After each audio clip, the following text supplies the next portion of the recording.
fix this problem on your Bolt app. So all you have to do, so you just click here on settings. When you click here on settings here, it's going to take you to next step here. So just switching to open with you like this. Then you go down here, you just go down.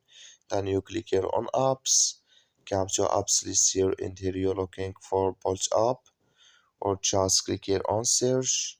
Then here add Bolt app. It's going to show for you like this. Click on it. So then it's going to take you to next step here. Click on first stop. Then you click on OK. Then you go down here, just click here on storage. Come to storage list here, you just click here on clear cache. Then all you have to do, so you just go to your Play Store. So you click here on Play Store here. Then you search for Bolt app. It's going to show for you like this. You will find here update. Click on it, then it's going to work with you. That's all you have to do. Thank you for watching. Don't forget to support us by liking, subscribe.